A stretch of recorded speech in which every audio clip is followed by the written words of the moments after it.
Action Comics 770, Joe Kelly writing with Kano on the art. I'm sure I corrected this joke last time, but it's nice to see Kano from Mortal Kombat still getting that artist work. I'm like 90% sure you did, and I'm sure he's on something recently on the main show. Maybe it was a digital first book, I don't know. Maybe that's why you didn't crack the joke, but I remember being surprised that you haven't cracked it. Well, here we are. We've finally come to the last issue of this god-awful story arc.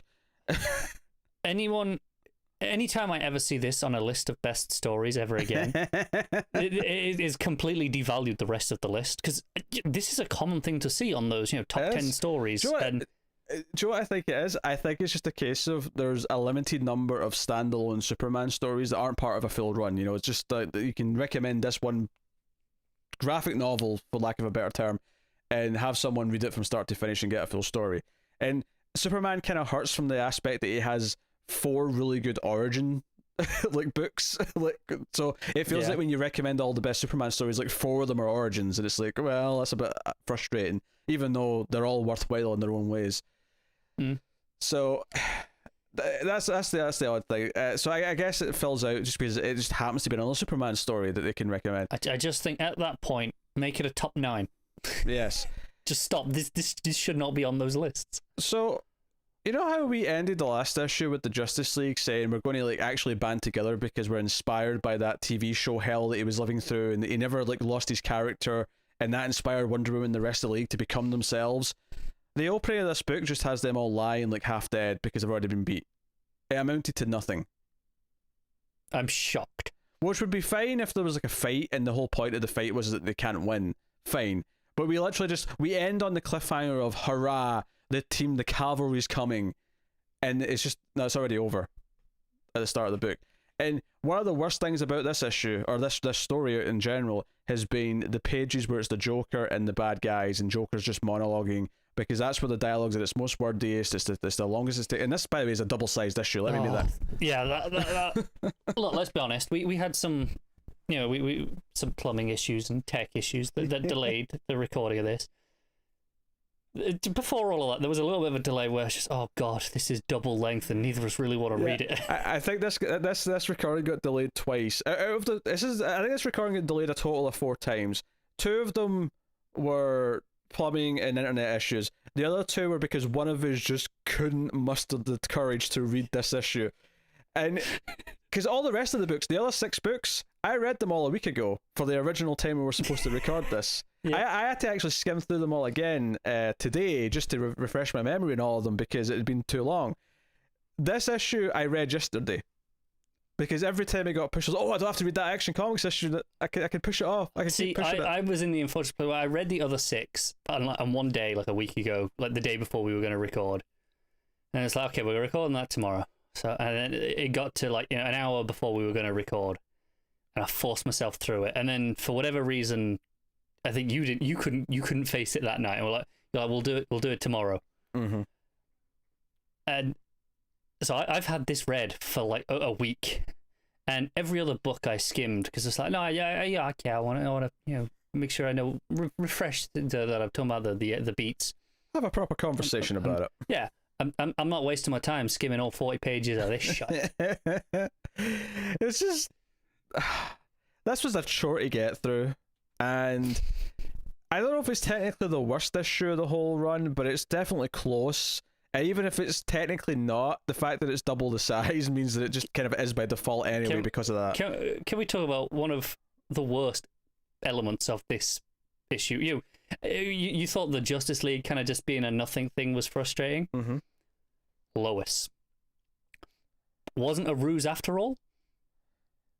Yeah, she's just kind of... She actually changed her mind and went over to Joker, and now she's like, well, maybe not, and she doesn't know, but it wasn't all a part of some plan to get in there. Yeah, and the extreme cleavage with the corset that they're drawing her in is uncomfortable. Yeah, they got the cleavage there, and they got Superman and Batman tied up together. Batman's being mauled by vultures every night, dying a lot of deaths.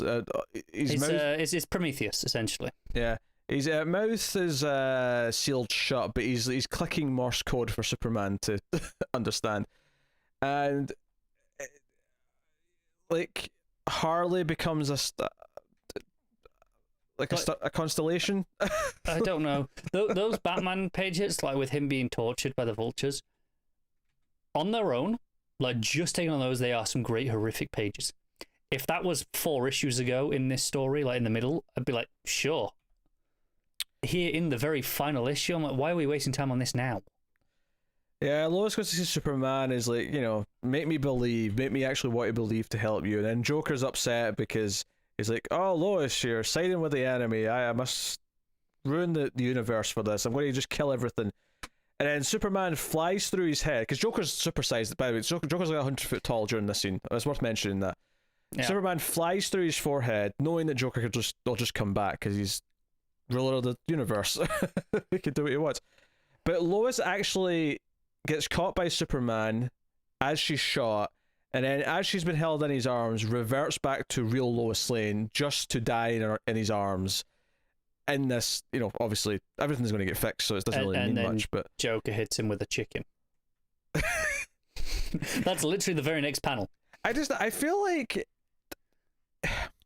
this moment where she really becomes Lois again and remembers everything just feels so tacked on after it was kind of just awkwardly not done properly before, that it just didn't have any weight to it for me. I'm all for alternate universe stories or alternate reality stories that are going to be reset, where we see like bad things happen to the characters, like someone dying who we're obviously not going to kill off in the real story. But you can still make us feel like Clark cares. It can still matter. It can still matter in this context of the story if it's well done. And here it just, it can add to the themes of the ongoing overall story that you're telling in your main book. It can do these things. Like, you're going to hate me bringing this up, but a hit television show, Buffy the Vampire Slayer, did have, The Wish in season 3, which I actually did the commentary for patrons, and like everything that happens in that episode technically doesn't matter going forward because all the characters forget it, right? But everything that happens in the story, in this alternate universe, all of it adds to the themes of the season. All of it plays into what the characters are going through. It's kind of like, because the whole point of the episode was really like, so this is a Slayer without our friends and family. Oh, what is she like? Oh, she's basically Faith, right? And the whole point of that season is the idea that, okay, here's the Slayer who doesn't have these things, and what she becomes because she doesn't have those things. And then even the fact that like one of the characters gets killed in it by other characters, it's kind of almost like an extreme metaphor for what they're actually putting her through in the real universe, in the real story. All of it ties into the real thing, so it has weight to it, even though technically the events we know aren't going to stick, and even the characters don't remember them afterwards. Here, nothing means anything. Doesn't matter. It's just waste of time. Waste of time. It's all just Jokers being wacky. Mixie comes and talks to Superman and is like, blah, blah, blah, you have to fix this. Superman... The art is incredibly messy at this point. And yes. It's not like badly drawn, I don't think. It's just there's so much going on. So busy. Mm-hmm. It's hard to follow anything. It loses all its flow because of how hard to follow anything actually is for at least 2 or 3 pages here. Yeah. So, yeah, Superman's whole plan is that he's got a son. he's got a yellow son, and basically they end up in like a negative universe, and the art gets kind of weird. I actually quite like the art here. I like it in principle. I like kind of the overall weird feeling of it. I do think they didn't necessarily, like, Superman's face looks kind of weird. Like, they didn't account for what the different, like, the black paper they're drawing on was going to do to it. I think on some panels, yes. Others, I think that first panel of Superman's face is probably the worst instance of it. Joker looks pretty interesting, I think. Especially at the bottom of that page where it first goes like that. I think that's a really good panel of Joker. Yeah, I think I really like this in concept, and it coming off of those really busy pages, this feels clean and refined in comparison. That it's interesting. Joe, what's so funny about this though is that Superman essentially gets to why you've not just killed the universe, and the funny thing is despite the fact that this is called Superman Emperor Joker, the entire end game of this story, the point of this story, is that it's actually more about Batman, and that Batman is so important to the Joker that despite the fact that Joker will say this and that and whatever, is that the reason why he's not just killed Batman is because a world without Batman is pointless to live in. And this ties into things we like to talk about Joker really actually more being in love with Batman than he hates him, because it's more about this wanting to constantly play the game with him. Yeah, and he literally can't write him out of existence. You have Joker yelling at the artist, saying, "Oh, which part of Batman no longer exists? Don't you understand?" With Batman everywhere. Yeah. I think it's really notable art touch that Batman isn't in the negative space. Yeah, feels normal. He's all normal. Yeah, and all I could think was the end of this was why can't Joker succeed in destroying the universe? And it's because Batman. Because Batman. And it's just really funny to me that this became. It's almost like the only real connection to Superman, aside from the fact that we're obviously following him throughout the story, is that Mixie's the reason why Joker has these powers. But it's actually more of a Batman endpoint in terms of what the story is really saying, which is bold. Yeah, and we say, oh, this has no meaning, and Batman at the end here, it does affect him, and Superman has to take that from him. Do you think Batman would love this? Do you think Matt would love this page, this full page spread of Batman with like the universe inside him, as if Batman is the universe? He probably hates that. I think Matt would love this page. I think he'd probably like the moment after where Bruce is still the memories of everything that's happened, and and he's completely broken, and Superman has to like take those memories into himself, and it's Batman leaning on Superman. Even if Batman is the universe to the Joker, Superman's still his crutch. I do have a problem with this. In theory, I like this concept, this idea that the pain is too much to take, so Superman takes it from someone and sort of holds that burden. My two issues here is that, one, I don't think this story earns this really kind of dramatic, weighty beat at the end. It's been too goofy and lighthearted. But two, especially with Batman, because I think Batman's whole thing is that he experienced the most horrible thing that he ever could, right, when he was a kid. And that's kind of why Batman exists. It's why Batman is Batman. He's always living with something horrible. Now, telling me that he has experienced death, thousands of times horribly every night during this whole Joker universe shenanigans, it's so flippant in how it presents it that I don't feel the weight of like he's actually went through this. So when you have him cowering like this at the end, all I can feel is like, you've not earned this. You've not earned Batman feeling this way. I agree. I think the idea that just literal physical torture, because that's what this boils down to, what happened to him, that is enough to break Batman. Doesn't feel right. Yeah.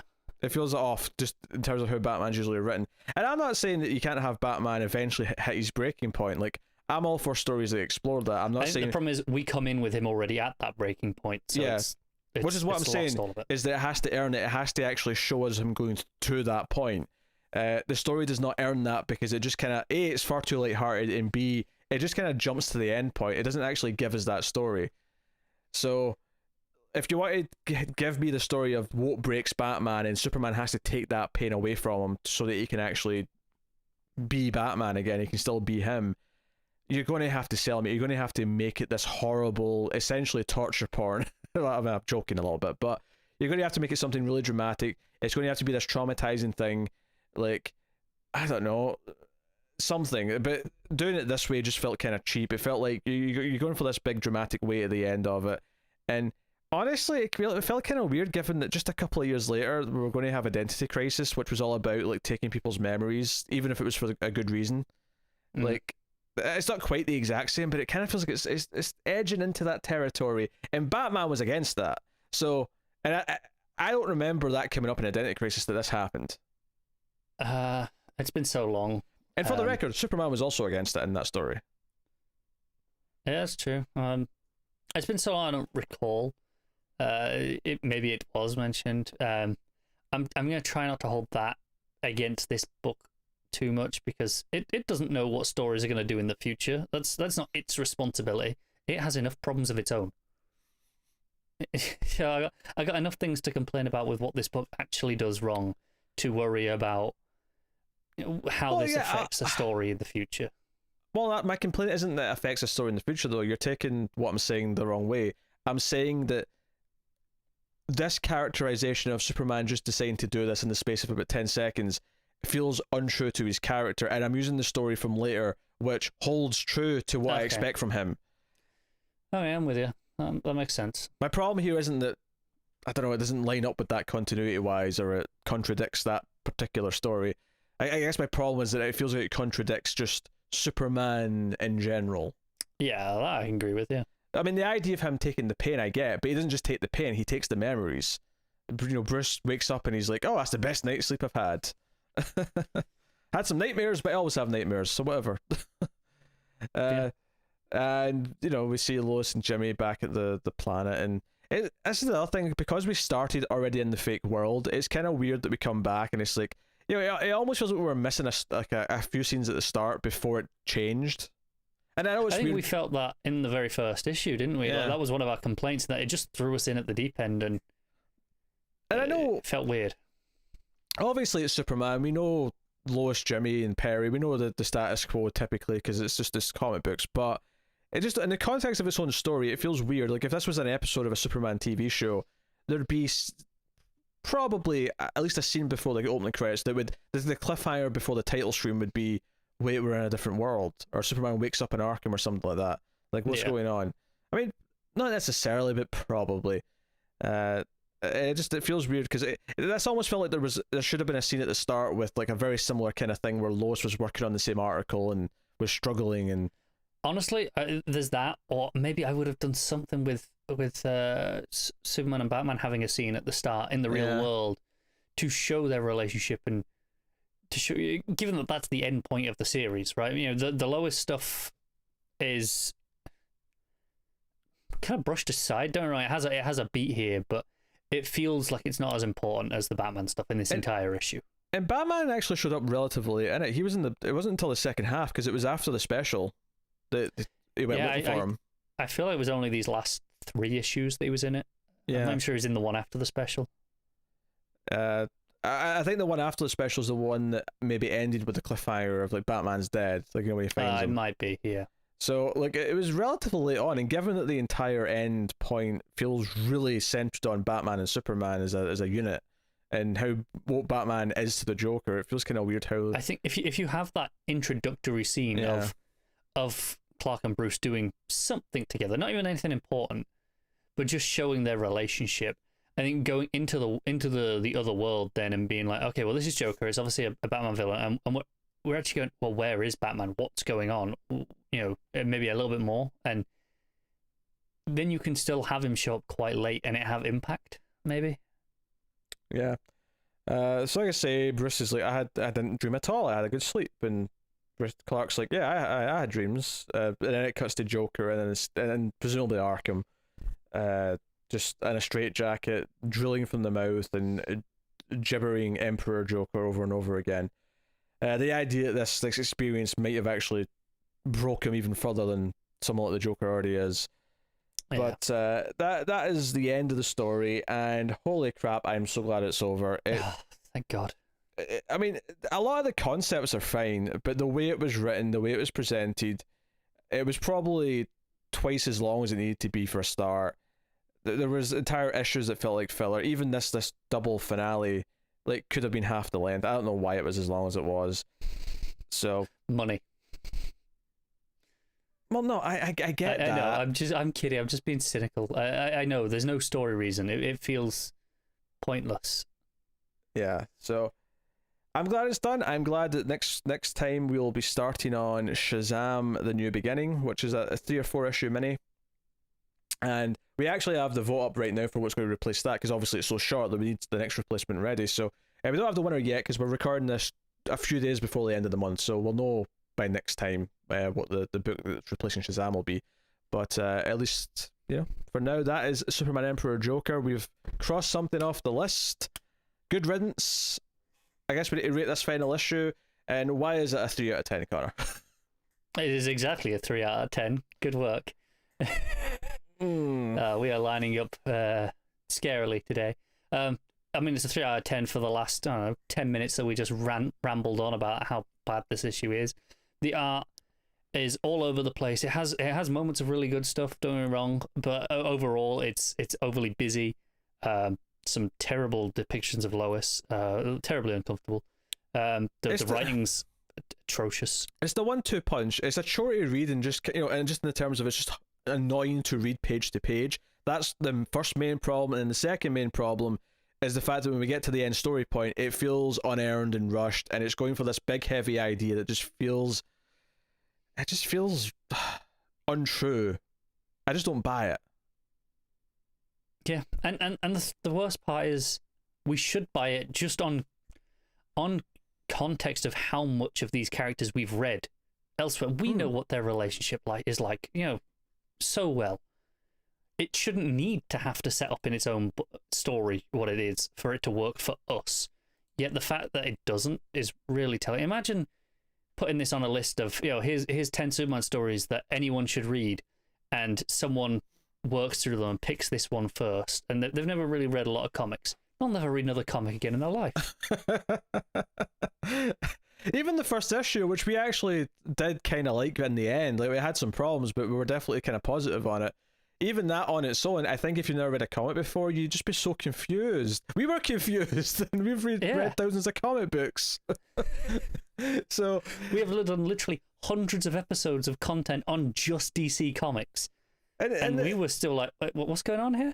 And the whole thing with the Batman Superman thing at the end is that, like, it's okay that this is different to the norm. That's the whole point of, like, the appeal of doing the story where Batman gets so much trauma that he can't take it. And your ending is that Superman has to take that pain from him. And it's almost a little bit too Christ-like, actually, to be honest. Like, sometimes I like to do the whole metaphor with Superman and Jesus, but, like, fine, you want to do that story, but the appeal of that story is that you're doing something out of the norm, that you're driving Batman to a point that he's never been driven to before, and that's the story. But the story doesn't actually focus on any of that. But that's not the story here, even though it should be. It just does this thing at the end, and it's like, okay, alright, whatever. Alright, there you go, that's Action Comics 770 is the issue in question, but it's the finale to Emperor Joker.